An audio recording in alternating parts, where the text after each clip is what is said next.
Minha gente, deixa eu falar de duas notícias do Brasil transitório, o Brasil menos relevante, o Brasil que de alguma maneira vai acabar sendo redesenhado por seu povo, né, por sua gente, porque esse é o desejo da avassaladora maioria de todos nós, um Brasil que vai certamente melhorar, eu não tenho dúvida, eu tenho esperança de que a eleição deste ano, ainda completamente indefinida, né, no seu elenco de candidatos, nos seus rumos, né, mas eu não tenho dúvida de que ela produzirá um avanço pela manifestação através do voto, do caminho da democracia, um avanço para que a gente tenha melhores governantes a partir do ano que vem, considerando que este será o primeiro pleito a ocorrer no Brasil com dois fenômenos inéditos.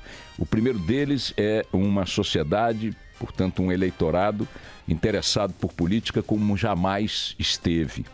Muita gente, com razão, diz que interesse por política não corresponde à elevação do nível de politização.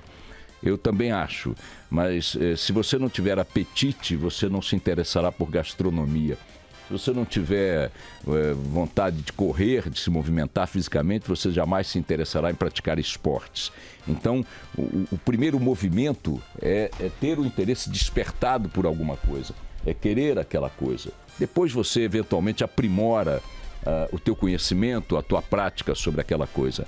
Aquele povo sobre o qual sempre se falou, não com uma ponta de inveja em relação aos nossos vizinhos, que era o povo que só se interessava por futebol e por carnaval, esse clichê, essa carapuça não cabe mais no brasileiro. A gente conversa sobre política o tempo inteiro, esse fenômeno começou em 2013, com aquelas manifestações maravilhosas, belíssimas, e foi sendo alimentado e até solapado por várias outras coisas, mas não deixou de crescer, e vem crescendo desde então. Esse é o primeiro fenômeno. O brasileiro incluiu a política no cardápio, no horizonte, no radar de seus interesses cotidianos. E um povo que acompanha e se interessa por política, ainda que não necessariamente seja automaticamente um povo politizado, é um povo que está mais próximo de vigiar, de cobrar, de exigir dos governantes e do Estado, porque ele é que sustenta ambos, uma relação diferente do que aquela que tivemos até hoje ao longo de nossa história. Esse é o primeiro fenômeno e é o mais relevante de todos. O segundo fenômeno, que coincide com esta eleição, é a primeira eleição que ocorre, repito, com dois fenômenos dessa dimensão, é o fenômeno da visibilidade das mazelas, das barbaridades, dos crimes, né, das covardias feitas pela classe política e pelo próprio Estado contra a sociedade, em parte significativa, eviscerado esse fenômeno pela Operação Lava Jato.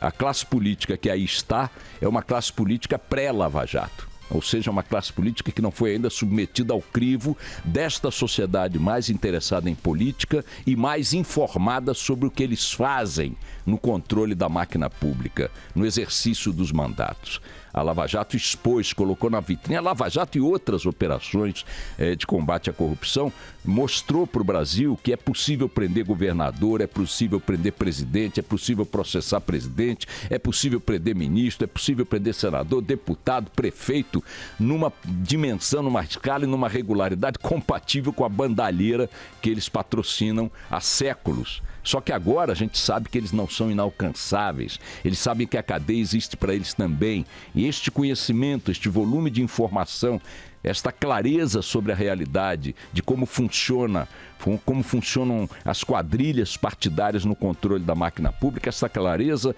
graças a essas operações de combate à corrupção, nunca foi tamanha, nunca foi tão grande, tão intensa essa luz, esse volume de informação. Associa isso ao interesse maior da sociedade pela política e me parece razoável aceitar que uma eleição como esta de 2018 será diferente de todas as anteriores e produzirá um resultado melhor também. O Congresso brasileiro é renovado à ordem de 40% de seus integrantes a cada eleição. É uma média mais ou menos histórica. Esta renovação não corresponde a uma mudança de perfil. porque ali circulam como numa porta giratória sempre os mesmos grupos, as mesmas famílias, as mesmas oligarquias, as mesmas quadrilhas e as mesmas máfias. Agora talvez a gente tenha uma renovação no mesmo patamar, ou talvez um pouco maior, não importa, ou até um pouco menor, mas de alguma forma esta renovação se dará baseada em outro tipo de insumo, em outro tipo de estímulo por parte dos eleitores. É o que a gente, pelo menos eu espero, sinceramente, da eleição de 2018. De qualquer forma, enquanto estes fatos históricos não ocorrem, a gente vai lidando com o Brasil que esta mesma classe política produz e continua produzindo. E neste Brasil, que é o Brasil transitório, como eu estava dizendo no início, tivemos dois fatos ontem que cabe a gente fazer um rápido registro. O primeiro deles, o senhor Rodrigo Maia confirmou de forma categórica, agora explicitamente, tal, que é candidato do DEM à presidência da República. O prefeito de Salvador, o Antônio, como é que chama ele? ACM Neto, Antônio Carlos Magalhães Neto, já também que é do DEM, é uma das lideranças do DEM, aliás, da mesma geração do Rodrigo Maia, já declarou que é isso mesmo, que o DEM não tem nada a perder tendo candidato próprio. Então o cenário dos candidatos vai aos pouquinhos e tardiamente se definindo, né? Vamos ver qual vai ser o destino do Lula, qual vai ser o destino da candidatura do Alckmin, qual vai ser o destino da candidatura do Henrique Meirelles, se é que vai vingar ou não vai, enfim, tá uma série de incógnitas ainda no cenário dos candidatos, mas aos poucos algumas posições no tabuleiro vão sendo definidas. O Rodrigo Maia, presidente da Câmara, ao dizer que é candidato de fato, diz que não vai ser garoto propaganda do governo, que vai ter liberdade crítica, mas que também não vai ficar só jogando pedra no governo, etc. e tal. Enfim, os campos vão se definindo, os nomes vão se definindo. A chamar a atenção para Rodrigo Maia e para o prefeito de Salvador, o fato de que um é filho de um deputado e ex-prefeito, o outro é filho de um ex-ministro, ex-governador e tal. Parece que o DNA, né, é que determina a política brasileira. Ela parece ter uma parte dela, a renovação gerontológica, mas não a renovação de valores ou ideológica. Elas são figuras que seguem o mesmo jogo de interesses dos seus ancestrais. Mas, enfim, isso as eleições é que vão redesenhar, tomara que redesenhem. A segunda informação do Brasil transitório é a condenação ontem do senhor Aldemir Bendini, ex-presidente do Banco do Brasil, e que foi condenado não por maracutaias no Banco do Brasil, mas por maracutaias na presidência da Petrobras, onde ele foi colocado no apogeu da Lava Jato, ainda na era Dilma, para sanear moralmente a empresa. E ali empossado, nem esquentou a bunda na cadeira, 2 minutos depois já estava tomando dinheiro de empresários. Tomou 11 anos de cadeia. Vocês vejam o grau de ousadia, o grau de destemor com que essa gente operava. Não é que ele foi para a Petrobras numa situação tranquila, com pré-sal bombando, cotação do petróleo lá em cima, e aí, no meio daquela festa toda, foi lá e roubou os talheres do anfitrião. Não. Ele foi no meio da crise, com um único propósito declarado por sua madrinha, Dilma Rousseff, de moralizar a empresa que estava no epicentro do furacão da Lava Jato. Chegou ali, enfiou o pé no acelerador da corrupção. Tomara que apodreça na cadeia. Mas tanto ele quanto a candidatura de Maia, ou tudo que a gente vem a falar da política, é o Brasil transitório, é o Brasil que a gente vai botar a mão, eu não tenho dúvida, mais hora, menos hora, e vai modificar, vai redesenhar. O problema nosso, entretanto, não está no Brasil transitório, porque sobre este, fatos de efeito mais rápido podem ser produzidos, podem acontecer. A gente pode mudar esse Brasil, o caráter desse Brasil transitório, num tempo histórico relativamente rápido. Nosso desafio, nosso drama, nosso problema está no Brasil perene, o Brasil permanente. O Brasil onde as tragédias de natureza social, de natureza ambiental, de natureza urbana e tudo mais estão aí colocados, e que mesmo que a gente transformasse o Brasil transitório numa Holanda de hoje para amanhã, nós levaríamos mais uma, talvez 2 gerações para poder corrigir os defeitos graves, superar os abismos profundos, infinitos do Brasil permanente, o Brasil perene. E um número desse Brasil perene foi divulgado ontem pelo Banco Mundial, para vocês terem a dimensão do nosso desafio, da nossa tragédia. Enquanto a gente passa 364 dias por ano discutindo se vai condenar o ladrão da Petrobras, ou se o DEM vai aderir ao PMDB, ou se o PMDB vai aderir ao PT, ou se o Lula vai ser preso, vai ser solto e tal. Enquanto a gente fica cuidando da quadrilhada política, enquanto a gente fica cuidando dessa canalhada no seu conjunto à esquerda e à direita, o Brasil real vai se afundando num atoleiro do qual só sairá se começássemos hoje a tentar tirá-lo ao longo de 20, 30 anos.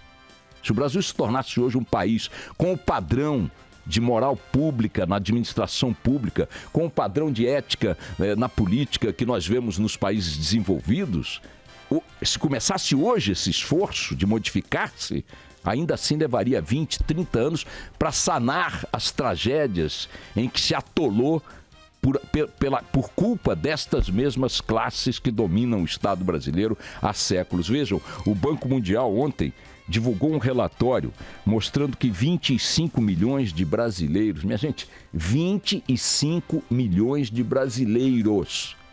Qual é a população do Uruguai? 3 milhões e meio de pessoas, né? Okay. Dá 10 vezes quase a população do Uruguai. Entre 19 e 25 anos, não trabalham, nem estudam ou então frequentam escolas com atraso no seu histórico escolar. Diz aqui o relatório que mais da metade dos jovens brasileiros entre 19 e 25 anos tem o futuro profissional ameaçado. É o texto do Estadão. Todos os jornais estão dando grande destaque para isso hoje. E com isso, o Brasil está mais vulnerável, esses jovens mais vulneráveis à pobreza. É o que mostra o relatório do Banco Mundial divulgado ontem. O documento inclui entre os 25 milhões de pessoas em risco de ficar fora do circuito de bons empregos, 11 milhões desses 25 milhões, hein? 11 milhões nem estudam, nem trabalham. Nem estudam, nem trabalham. Mas quem são esses? São os idosos que nem estudam, nem trabalham porque se aposentaram?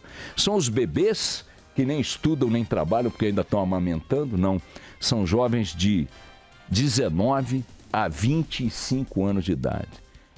Para quem vocês acham que essa mão de obra vai caminhar? Em que direção? Para produzir que realidade social? Que segurança pública resultará desse dado, ou resulta já desse dado? De 19 a 25 anos de idade, temos 11 milhões de jovens no Brasil. 11 milhões, é 2 vezes qualquer coisa, 3 vezes a população do Uruguai. Sem estudo e sem trabalho.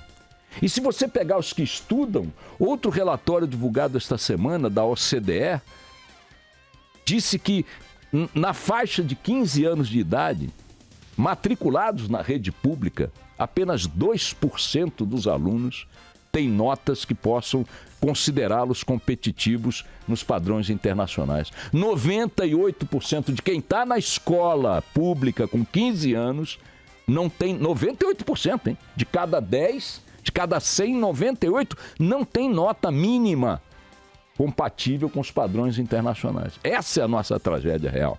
Este é o nosso Brasil verdadeiro.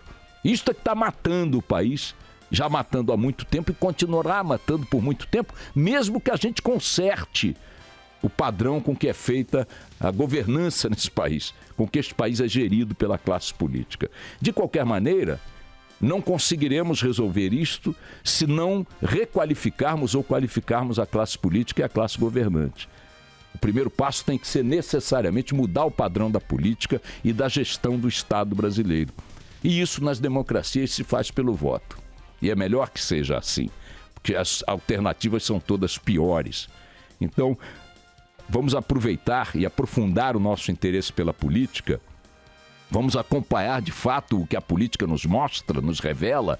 Vamos nos informar para que agora, na eleição de 2018, a gente possa fazer escolhas que não reproduzam o padrão asqueroso que a gente tem visto eleição após eleição. Quem sabe aí a gente dá o primeiro passo destas 2 gerações, desses 20 anos, 30 anos, que teremos que caminhar para chegar a um padrão aceitável de país.